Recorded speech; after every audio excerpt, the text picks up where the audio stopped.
오늘 저희들 읽을 말씀은 창세기 1장 26절부터 28절에 있는 말씀입니다.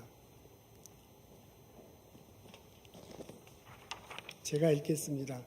하나님이 이르시되 우리의 형상을 따라 우리의 모양대로 우리가 사람을 만들고 그들도 바다의 물고기와 하늘의 새와 가축과 온 땅과 땅에 기는 모든 것을 다스리게 하자 하시고, 하나님이 자기 형상 곧 하나님의 형상대로 사람을 창조하시되 남자와 여자를 창조하시고, 하나님이 그들에게 복을 주시며 하나님이 그들에게 이르시되 생육하고 번성하여 땅에 충만하라. 땅을 정복하라. 바다의 물고기와 하늘의 새와 땅에 움직이는 모든 생물을 다스리라 하시니라. 아멘. 요즘 유럽은 극심한 가뭄으로 고생하고 있다고 합니다. 비가 너무 안 와서 걱정입니다. 강물은 논 바닥은 말라 있고요. 곡식은 불타오르고 있습니다. 강에 물이 없어서요. 바닥이 드러나고 있습니다. 지금 앞에 저게 스페인의 한 장면이라고 그러는데요. 바닥이 드러났고, 그리고 강물 주변에 공장이 있어서 그 공장이 물 때문에 이렇게 공장을 돌릴 수 있는데 공장을 돌리지 못하고 있답니다. 어떤 강들은 이제 강물 위로 배를 띄워가지고 공장에서 만든 물건 혹은 농사를 지은 곡식을 운송하곤 하는데 배를 띄우지 못하기 때문에 그런 일을 하지 못하고 있습니다. 500년 만에 이런 가뭄이라고 뉴스에서 전하고 있습니다. 요즘 동남아시아에는 심각한 홍수로 고생하고 있습니다. 비가 너무 많이 와서 걱정입니다. 논밭은 물로 흙탕물로 가득 차고요. 곡식은 그 안에서 꺾어져 있거나 혹은 썩어가고 있습니다. 강이 범람해서 강 주변에 집들이 다 이게 물에 잠겨가지고 살 수가 없고요. 공장은 흙탕물이 들어와서 가동을 못합니다. 강 위에 배를 띄워가지고 운반을 해야 되는데 너무 그냥 물이 범람하고 흙탕물이라 배를 띄울 수가 없는 상황이 되었습니다. 기후과학자들은 이런 현상이 점점 더 자주, 점점 많이 이루어날 것이라고 그렇게 말하고 있습니다. 한쪽에는 극심한 가뭄으로 또 한쪽에는 심각한 홍수로 고생하고 있는 상황입니다. 이런 상황에서 예수 믿는 우리들이 어떻게 대처해야 될까 하는 질문을 해봅니다. 오늘 저희들은 창세기 1장에 있는 말씀 읽습니다. 하나님께서 이 세상을 창조하신 내용이 묘사되어 있습니다. 빛이 있으라 명하셨네요. 하늘을 중심으로 물을 나누게 하셨습니다. 땅이 드러나고 곡식이 자랍니다. 바다를 만드셨습니다. 그리고 하늘의 별과 달과 해를 만드셨네요. 하늘에 새를 만드시고 바다에 물고기를 만드시고 땅에 짐승들을 만드셨습니다. 그리고 6일째 되는 날 하나님께서 사람을 창조하셨어요. 그리고 그 창조한 인간에게 축복하시는 내용이 28절입니다. 우리 28절 앞에 있는데 다 같이 한 목소리로 읽겠습니다. 시작. 하나님이 그들에게 복을 주시되 이르시되 생육하고 번성하여 땅에 충만하라. 땅을 정복하라. 모든 생물을 다스리라. 하나님께서 인간을 창조하시고 제일 먼저 하시는 게 복을 주신 거예요. 그러니까 인간이 태어나서 가장 먼저 하는 게 하나님부터 복을 누리는 겁니다. 근데 하나님께서 이렇게 복을 내려주시네요. 번성하라, 생육하고 번성하여 땅에 충성하라. 그리고요, 복을 내려주시는데 약간 명령조의 명령과 같은 복을 내려주시는데 그게 뭐냐면 정복하고 다스리라는, 땅을 정복하라, 모든 생물을 다스리라 라고 그렇게 명령조의 복을 내려주십니다. 정복하라, 다스리라. 창세기 1장을 읽어보면 이게 전체적인 이 내용이 있고요. 그리고 표현된 문구 단어들이 있는데 이 정복하라는 단어하고 다스리라는 단어가 조금 이렇게 눈에 딱 들어옵니다. 그 어감 자체가 전투적입니다. 실제로 그 영어 성경에 보면 정복하라가 subdue로 이렇게 번역되어 있고요. 다스리라가 rule over로 이렇게 번역되어 있습니다. 그래서 그 영어 번역에도 봐도 이게 조금 이게 전투적인 그런 뉘앙스를 담고 있습니다. 실제로 이 원문인 히브리 단어도 그렇다고 그러네요. 정복하라는 카바쉬라는 단어, 정복하라고 번역한 단어는 카바쉬라고 히브리어로 되어 있는데요. 이 단어 자체도 약간 이렇게 좀 전투적인 면이 있습니다. 이 단어는 군사적 용어라고 합니다. 왕과 군사들이 다른 지역에 가서 땅을 쟁취하고 정착하는 과정이 담겨 있는 그런 문맥에서 사용되는 단어입니다. 다스리다라는 단어로 번역된 단어는 히브리어로 라다라고 그렇게 되어 있는데요. 이 단어는 정치적인 뉘앙스가 담겨 있습니다. 다른 나라의 땅을 쟁취한 왕이 가서요. 전쟁 포로, 싸우다가 잡힌 사람이 포로일 거 아니에요. 그 전쟁 포로와 백성들의 그 목숨을 막 다 쥐어 흔들면서요. 통치하는 모습이 담겨 있다고 합니다. 그런 상황, 그런 뉘앙스에서 쓰인 단어예요. 그래서 히브리 원어 자체도 보면 이렇게 조금 폭력적인 게 사실입니다. 그래서 만일 이 히브리 원어에 나타나 있는 뉘앙스 그대로 폭력적으로 받아들이고 우리가 해석하자면 이렇게 할 수 있을 것입니다. 이미 하나님께서 우리에게 이걸 주신 거거든요. 그러니까 우리는 왕과 같은 존재야. 우리는 왕처럼 이 땅과 자연세계를 다스릴 수 있고요. 이 땅과 자연세계는 우리들에게 마치 포로처럼 우리들에게 정복된 땅처럼 되어 있기 때문에 우리가 그렇게 대할 수 있는 겁니다. 그러니까 이 본문의 뉘앙스를 그대로 살리자면 우리는 자연세계에 대해서 마음대로 할 수 있는 거예요. 정복한 왕이 정복한 나라와 땅을 마음대로 하는 것처럼 그렇게 할 수도 있는 것입니다. 있는 것입니다. 그래서요, 이 정복하라고 다스리라가 이런 식으로 많이 좀 해석되고 이런 식으로 우리들에게 이렇게 전해져 내려왔습니다. 그래서 한때는 이 정복하라 다스리라가 정도의 차이는 있지만 이렇게 완전히 정말 폭력적으로 해석하고 받아들이는 사람도 있고요. 그 정도는 아니지만은 그래도 좀 이런 거 정복하고 다스리는 기분으로 우리가 받아들이고 자연세계를 접해온 것이 사실입니다. 그래서 한때는 아주 완전히 그런 게 만연해 있었고요. 요즘들에서는 막 그 정도로 노골적으로 하지는 않지만은 거의 무의식적으로 우리가 이런 가치관, 이런 태도로 우리가 자연세계를 다스리고 자연세계를 대하고 있는 게 사실입니다. 이게 뭔가 문제가 있죠. 아니 정말 우리가 하나님께서 주신 자연세계를 이렇게 해도 되는 건가? 이게 전투적인 단어 그대로 우리가 전투적으로 자연세계를 대할 수 있는 건가? 아닌 것 같아요. 그게 아닌 것 같다라는 생각은 듭니다. 그리고 요새 자연환경이 많은 문제가 되니까 이러면 안 된다라는 것은 알고 있어요. 그래서 이 창세기를 다루는 여러 글이나 그 말하는 것들을 보면 이게 아니다라고 하는 말은 참 많이 해요. 그리고 이게 아니고 이거다, 이거여야 된다라고 하는 글과 말들은 많은데 왜 이게 아니고 왜 이거야 하는 것인가를 좀 명확하게 해석해 주는 글은 발견하기가 참 쉽지 않았습니다. 이게 뭔가는 다른데 그 뭔가 다른 게 무엇인가? 과연 여기 말한 대로 정복하라는 단어가 다스리라는 단어가 그렇게 전투적으로만 해석될 수밖에 없는가? 제가 궁금해서 여러 글들을 찾아봤는데요. 시원한 답을 찾기가 참 어려웠습니다. 그래서 전문가에게 물어봤습니다. 저희 교회 김재환 전도사님과 방지민 전도사님이 전문가예요. 이분들이 구약성경의 근간이 되는 고대 근동의 문화, 언어, 역사 그런 것들을 공부하는 사람입니다. 나중에 훌륭한 학자와 목회가자가 될 거라고 저는 생각합니다. 그래서 제가 그분들에게 물어봤습니다. 이 단어가 정말 전투적이냐? 그리고 이게 정말 왕과 연관되어 있는 것이냐? 이게 뭔가 좀 잘못된 것 같은데 이걸 정확하고 적절하게 해석하는 것이 무엇인가? 라고 그렇게 물어봤습니다. 그랬더니 답이 왔군요. 근데 이제 그분들 두 사람이 답한 것을 제가 이해한 대로 정돈하자면 이렇습니다. 이 두 단어가 이스라엘의 왕과 고대 근동의 왕과 연관된 단어인 것은 사실이래요. 그리고 폭력적인 것도 맞다고 합니다. 그런데 이 두 단어를 해석할 때는 고대 왕에게 주어진 권한과 책임이라는 안목으로 이 단어를 해석하고 받아들여야 한다고 합니다.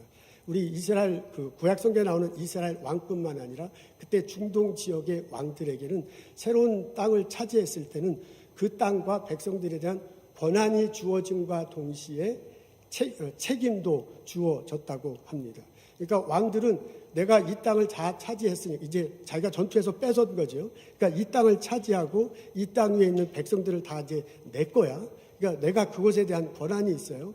그래서 내 마음대로 할 수 있어요. 근데 내 마음대로 막상 할 수 있는 게 그냥 무조건 막상 할 수만 있는 게 아니라 내 마음대로 할 수 있을 뿐만 아니라 이 땅과 이 백성이 내 나라와 내 백성이 됐으니까 잘 다스려야 할 책임도 있는 거예요. 그러니까 권한도 있지만은 책임도 있는 거예요. 그래서 고대 그 중동 지역의 왕들과 구약성경의 왕들은 권한도 분명히 가졌지만 책임도 가졌는데 어떻게 생각해보면 권한보다는 책임이 더 컸다고 합니다. 만일 새로 된 왕으로서 이 땅과 백성들을 제대로 다스리지 못하면 문제가 생기는 거예요. 백성들이 이제 막 반란을 일으킬 거 아니에요. 혹은 다른 나라가 쳐들어와서 뺏길 수도 있습니다. 그리고 신들로부터 징벌을 당할 수도 있습니다.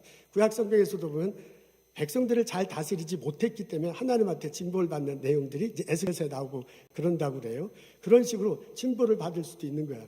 그러니까 왕들이요, 새로운 땅을 차지하고 새로운 전쟁포를 잡을 때 권한도 있죠, 당연히. 그러나 권한보다는 책임이 더 많았다 이거예요.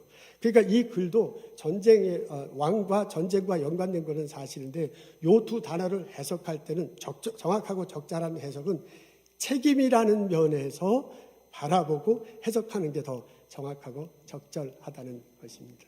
하나님께서 이 세상을, 자연세계를 만드셨습니다. 하나님께서 인간을 창조하셨습니다. 그 창조된 인간이 너무 사랑스러워. 그 창조된 인간이 너무나 좋아. 그래서 인간을 왕처럼 대우해요. 하나님께서 왕처럼 여기는 거예요. 그러면서 이 왕처럼 여긴 인간에게 이 자연세계를 주시면서 왕처럼 세워주신 거예요. 그렇게 인간에게 자연세계를 줄 뿐만 아니라 그 인간에게 권한과 책임도 주어졌다는 거예요. 이스라엘의 왕처럼. 그러니까 우리 인간은 이 자연세계에 대해서 권한을 받을 뿐만 아니라 책임도 갖는 거예요. 근데 그 인간은 권한보다는 책임이 더 훨씬 많아요. 이스라엘의 왕과 고대 근동의 왕이 새로 땅을 차지했을 때 권한보다 책임이 더 많았는데 우리 인간은 훨씬 더 권한보다 책임이 더 많아요. 왜냐하면 우리 인간이 자연세계를 쟁취한 게 아니기 때문에 우리 인간이 하나님으로부터 거저 받았기 때문입니다. 그래서 우리 인간에게는 권한보다는 훨씬 더 책임이 많다요. 그런 눈으로 이 본문을 받아들여야 된다는 것입니다. 그렇다고 보면 이 본문에 정복하다는 단어는 취하다, take possession 이런 식으로 해석하고 받아들이는 게 훨씬 더 정확하고 적절하답니다. 이것을 다스리다 보다는 보존하다라는 식으로 해석하고 받아들이는 게 훨씬 더 정확하고 적절하다는 것입니다. 이 설명을 들으니까 그냥 갑자기 제가 이게 답답했던 게 뻥 뚫렸어요. 맞아. 이 단어 자체로는 겉모습으로 볼 때는 폭력적이에요. 그러나 그 상황과 문맥에서 볼 때 알맹이는 비폭력적인 거예요. 인간으로서 우리들에게는 하나님이 주신 이 자연세계를 취하고 감사함으로 받고 그걸 이제 취하고 그리고 책임감을 가지고 보존해야 할 필요가 있다 이 말입니다. 이렇게 해석하는 것은요, 본문을 구조를 파악하고 문맥 안에서 해석하는 게 저의 해석 방법인데요. 그렇게 하는 것과 아주 적절하게 잘 조화를 이룹니다. 여러분 창세기 1장에 보면 하나님께서 가장 많이 하신 게 뭐냐면 보기에 참 좋다는 거예요. 첫날 빛이 있으라 하시고 참 보기에 좋다. 해와 달 별을 만드시고 보기에 좋다. 땅과 그 곡식을 만들고 보기에 좋다. 계속 참다 보기에 좋다라고 그렇게 말씀하셨습니다. 그리고 여섯째 날 인간을 만들고 나서도요. 뭐라고 하면 참 보기에 좋다라고 그렇게 말했어요. 그러니까 창조하실 때 하나님의 태도는 참 보기에 좋은 거야. 그러니까 하나님이 우리에게 이 자연세계를 맡기시고 난 다음에 우리 인간이 이것을 잘 취해서 이것을 잘 보존해서 참 보기에 좋도록 만들어야 책임이 있는 거예요. 우리가 이것을 글자 그대로 정복하고 다스린다면 하나님 그 과정과 결과 속에서 하나님 보시기에 참 좋은 과정과 결과가 나타나지 않을 것이기 때문에 그렇습니다. 여러분 우리가 이런 생각을 가지고 이 자연세계를 들여다본다면 우리가 이 자연세계를 잘 감사함으로 취하고요. 그리고 책임감을 있게 보존할 뿐만 아니라 하나님 보시기에 좋게 이렇게 하려면 이 자연세계와 함께 잘 어울리면서 생활할 수밖에 없습니다. 그렇게 될 때 하나님 보시기에 참 좋구나 하는 우리들의 세상이 될 것입니다. 여러분, 이런 생각을 가지고 오늘의 본문을 들여다보면 하나님께서 우리들에게 하시는 말씀을 들을 수 있습니다. 내가 이 세상을 창조하고 너희에게 주노니 내게 왕처럼 소중하는 너희에게 부여하니 너희들이 감사함으로 취할 것이다. 너희들이 책임감을 가지고 보존할 것이다. 너희들이 잘 어울려 살면서 아름다운 세상을 만들어 가거라. 이 하나님의 음성이 마음에 들리고 우리들 삶에 실천되는 나와 여러분 되시기를 주님의 이름으로 축원합니다. 아멘. 그런데 안타깝게도 우리들은 지난 삶을 살아오면서 하나님께서 주신 이 자연 세계를 감사함으로 취하고 책임감을 가지고 보존하고 잘 어울리며 살아가지 못했습니다. 하나님 보시기에 참 좋다라는 그런 모습보다는 그렇지 않은 모습이 더 많이 보였습니다. 그렇게 해서 여러 가지 문제를 일으켰는데요. 그중에서 가장 크게 문제가 되는 것이 온실가스라고 합니다. 온실가스는 지구를 한 덩어리로 비유한다면 이 지구별, 지구 덩어리를 둘러싸고 있는 기체라고 합니다. 이 지구 덩어리가 있으면 지구 밖에 대기층이 있는데 대기층 밖으로요, 이 층으로 이런 막처럼 이 기체가 형성되어 있대요. 그 안에는 이산화탄소, 메탄, 이산화탄소, 메탄, 아산화질소, 제가 맞나요? 아산화질소 맞군요. 아산화질소 등등으로 구성되어 있다고 합니다. 근데 이 온실가스가 그 지구를 적절하게 따뜻하게 하는 역할을 한다고 합니다. 태양이 이 지구를 향해서 빛을 비추면요, 빛과 에너지가 오는데 이 온실가스가요, 그 빛과 에너지가 올 때 많은 부분은 그냥 많은 부분은 반사해서 우주로 나가게 하고요, 일부분을 흡수해서 지구 덩어리로 보낸대요. 그러면 지구별이 그 빛과 에너지를 받아서 일부분은 다시 반사시키고 일부분은 흡수한답니다. 근데 그 반사된 태양의 빛과 에너지가 다시 온실가스로 가면요, 온실가스가 대부분은 흡수해서 우주로 내보내고 일부분은 다시 지구별로 보낸대요. 그렇게 해서 이 지구별이 지구 덩어리를 이렇게 따뜻하도록 만들어주는 역할을 했다고 합니다. 그것이 이제 온실가스의 아주 중요한 역할입니다. 근데 이 온실가스에 문제가 생겼어요. 온실가스를 구성하는 그 이산화탄소, 메탄, 이산화질소 같은 것들이 그 양이 막 증가하게 된 겁니다. 그래서 온실가스의 역할이 조금 이렇게 좀 흐려지는, 온실가스 제대로 작동하지 못하는 이런 일이 벌어졌습니다. 원래는 지구별을 반사한 빛과 에너지가 이 온실가스에 다시 도달하면 그것을 방출을 해야 되는데요. 이 온실가스가 너무 농도가 깊어져 갖고 우주로 방출하지 못하고 고스란히 많은 것들을 다시 지구별로 내보낸대요. 그러는 바람에 이 온실가스가 이게 층처럼 막처럼 돼 있어서 지구를 이렇게 따뜻하게 해왔는데 이 농도가 깊어지면서 빛이 나가지 못하고 이렇게 갇히게 되는 거예요.